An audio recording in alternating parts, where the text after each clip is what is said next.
বিশ্বৰ প্ৰথম সেলফি লোৱা মানুহটো কোন আছিল? 3 বছৰৰ বাবে শুই থকা এটা জীৱ, এটা এনেকুৱা দেশ য'ত বোলে কেৱল মাত্ৰ 1000 জন লোকহে বসবাস কৰে। গোটেইবোৰ তথ্য জানিবলৈ ভিডিঅ'টো অলপো স্কিপ নকৰিব। আহক আমি ভিডিঅ'টো আৰম্ভ কৰো। Fact number 1। গাইজ, আমি প্ৰায়বোৰ হয়তো জানোৱেই যে চেছ খেলাই হ'ল পৃথিৱীৰ আটাইতকৈ মগজুৰ কসৰত কৰোৱা খেল। কিন্তু আপোনালোকে জানেনে দুনিয়াতে লোকপ্ৰিয় হৈ পৰা এই চেছ খেলটোক বেলেগ কতো নহয় আমাৰ ভাৰততে প্ৰায় 18 চেঞ্চুৰীত আৱিষ্কাৰ কৰা হৈছিল। তেতিয়া এই খেলটোক চতুৰংগা বুলি কোৱা হৈছিল আৰু আপোনালোকে জানেনে ইংৰাজী ভাষাৰ দ্বিতীয়টো কিতাপ এই চেছ খেলৰ ওপৰতেই লিখা হৈছে। মনোবিজ্ঞানীসকলৰ মতে এজন চেছ খেলা ব্যক্তিৰ মগজুৰ ক্ষমতা এজন সাধাৰণ ব্যক্তিৰ মগজুৰ ক্ষমতাতকৈ অধিক হোৱা দেখা যায়। Fact number 2।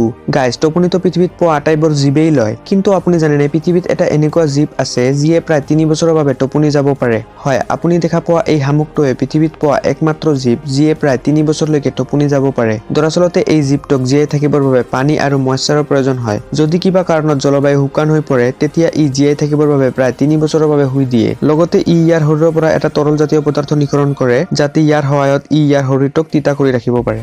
Fact number 3। Guys, আপোনালোকে কেতিয়াবা এনেকুৱা দেশৰ বিষয়ে শুনিছেনে য'ত বোলে কেৱল মাত্ৰ 1000 জন লোকহে বসবাস কৰে? হয়, গোটেই পৃথিৱীৰ ভিতৰত কেৱল ভেটিকান চিটিহে এটা দেশ য'ত বোলে কেৱল মাত্ৰ 1000 জন লোকহে বসবাস কৰে আৰু ইয়াৰ লগতে ইয়াক বিশ্বৰ আটাইতকৈ সৰু দেশ বুলিও কোৱা হয়। দৰাচলতে ইউৰোপ মহাদেশত অৱস্থিত এই গোটেই দেশটো ইটালীৰ ৰোম নামৰ এটা চহৰৰ ভিতৰতেই পৰে। এই দেশটো প্ৰায় 0.44 স্কয়াৰ কিলোমিটাৰ মাটিকালি আগুৰি আছে। ইয়াৰ উপৰিও এই দেশটোত নিজা আৰ্মি, নিজা কাৰেন্সি, নিজা ডাকঘৰ আৰু এটা দেশৰ বাবে প্ৰয়োজনীয় আটাইবোৰ সা-সুবিধা থকা দেখা যায়।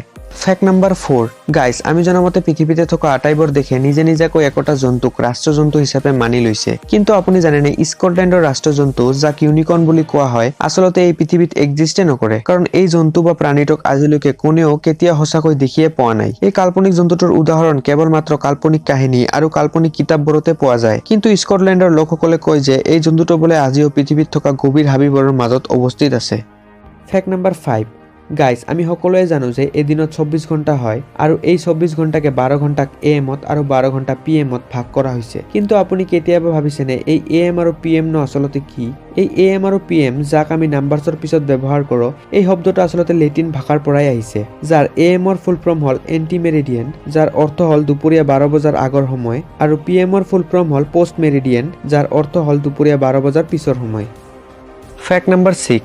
গাইজ, আপোনালোকে জানেনে আইচলেণ্ডে এটা এনেকুৱা দেশ য'ত আপুনি এটা মহ নাপাব। কিন্তু ঘটনাটো হ'ল যে গোটেই পৃথিৱীতে প্ৰতি বছৰে 10 লাখ মানুহৰ মৃত্যুৰ কাৰণ হোৱা এই ডেডলিয়েষ্ট এনিমেলটোক কেৱল আইচলেণ্ডতে কিয় পোৱা নাযায়? ইয়াৰ কাৰণ হ'ল আইচলেণ্ডৰ জলবায়ু। হয়, আইচলেণ্ড দেশটো অতিপাত ঠাণ্ডা হোৱাৰ লগতে ইয়াৰ জলবায়ু অতি সোনকালে বদলি থকা দেখা যায়। সেইবাবে ইয়াত কোনো প্ৰকাৰৰ মহে নিজৰ জীৱন চক্ৰ সম্পূৰ্ণ কৰিব নোৱাৰে। সেইবাবে এই দেশটোক সম্পূৰ্ণভাৱে মহমুক্ত দেশ বুলি কোৱা হয়। Fact number 7।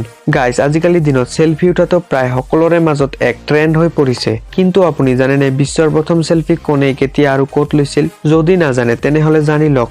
বিশ্বৰ প্ৰথম সেলফি ৰবাৰ্ট কাৰ্নেলিয়াছ নামৰ এজন ব্যক্তিয়ে 1839 চনত আমেৰিকাত অৱস্থিত পেনচিলভেনিয়া নামৰ চহৰত লৈছিল। এই সেলফিটো লওঁতে তেওঁক প্ৰায় 3 মিনিটৰ সময় লাগিছিল আৰু তেতিয়াৰ সময়ত তেওঁৰ এই ফটোখনক সেলফি নকৈ সেল্ফ পোৰ্ট্ৰেইট বুলি কোৱা হৈছিল। Fact number 8।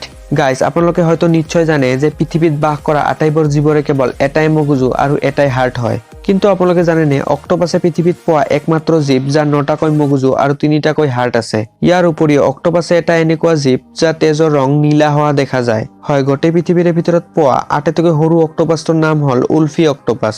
অক্টোপাছ সাধাৰণতে 6 মাহৰ পৰা 5 বছৰলৈকে জীয়াই থাকে আৰু ইয়াৰ 8টাকৈ ঠেং থকা বাবে ইয়াক অক্টোপাছ বুলি কোৱা হয়। যদি ভিডিঅ'টো ভাল লাগিল তেনেহলে লাইক কৰিব আৰু চেনেলটো সাবস্ক্ৰাইব কৰি কাষত থকা বেল আইকনখন দবাই দিব যাতে এনেকুৱা ইণ্টাৰেষ্টিং ফেক্টৰ ভিডিঅ' আপুনি সোনকালে চাব পাৰে।